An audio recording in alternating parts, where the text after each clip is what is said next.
Well, hey everybody. Time for the response to the State of the Union address from President Obama tonight. It's pretty much what we've gotten before. Yes, it is. What did we get before? What's that? Government. Yes, we got a lot of government. Government centric. And that's what this speech was, government centric. And pretty much what's that? You want to raise the minimum wage. Is that what that was the high point for you? Really? Okay.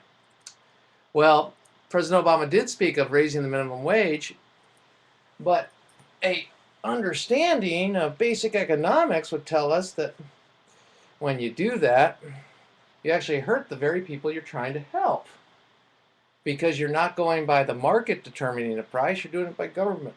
Isn't that right? Yes, it is. Yes, it is. So, no matter how nice it sounds, it's actually quite harmful. And the president is seemingly doubling down on failure. Or is it, well, we're doing it now 5 times. And he's ideologically driven, and he believes government can fix every ill. I get that. It takes me a while, but I get it. And to understand if the president's policies are going to work, well, you just have to look at the record. And the record is not very good. Now, I watched the State of the Union address with my good friend Baby Bear here because sometimes I get angry because what the policies that he's advocating, our president, are hurting this country.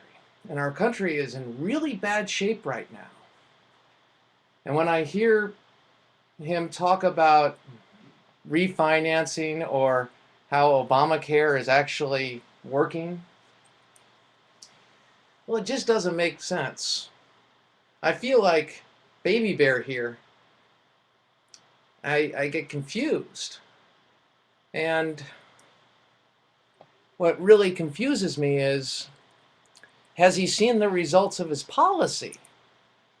Because we have, surely his advisors have. Christina Romer did. She was one of his economic advisors that wrote against raising taxes because it would hurt growth. Ernst & Young's study actually told us that it would cost us the tax cuts that he was proposing, tax increases, pardon me, that he was proposing would actually hurt growth by 2% and cost 700,000 jobs. I'm hearing this thing about climate change again, and the good thing is we have Chris Horner joining us tomorrow, and he's going to walk through those policies. Isn't that right? Yes, she is. And while I respect President Obama and I respect the office, and I won't question his motives because he believes in what he's doing. And let me tell you something. You go to any college campus, you're going to run into a lot of socialists. President's advocating, in essence, socialism. And he hasn't let go of the green technology or the green movement, because the means of production. That's what he wants ultimate control over. Now, what is our job? Well, whether you agree with the president or you look at the record and you say these policies haven't worked and 2 plus 2 will never equal 5, you can oppose them, or you can just think about what does work and look for ways to advocate what works. The phrasing of the debate has oftentimes hurt us, the shaping of the narrative. And I think the narrative is shaped because we agree, as oftentimes as conservatives, as Christians, whether you're one, both, or whatever, the fact is you're playing on their field. And if you play on the field of saying, I'm going to take care of one class of people over another class of people, you're never going to win. You're not. And if you play on the field where compassion is measured in government dollars, as a conservative, you're never going to win. If you play on the field where you don't tell the truth about life and when it begins, and recognizing it's not cosmic goo, but God the Father created us, and it begins at conception. But if you accept the fact of, well, life, I don't know when it begins, and it's about a woman's health, when you play that game and you don't cut right to it, poor choice of words, but appropriate, about the harm it does. You see, what we need to do, what I'm getting at, and I apologize because sometimes this little monkey here, she is distracting because she's so cute. But isn't she cute? Isn't she great? This is how you should watch the State of the Union address.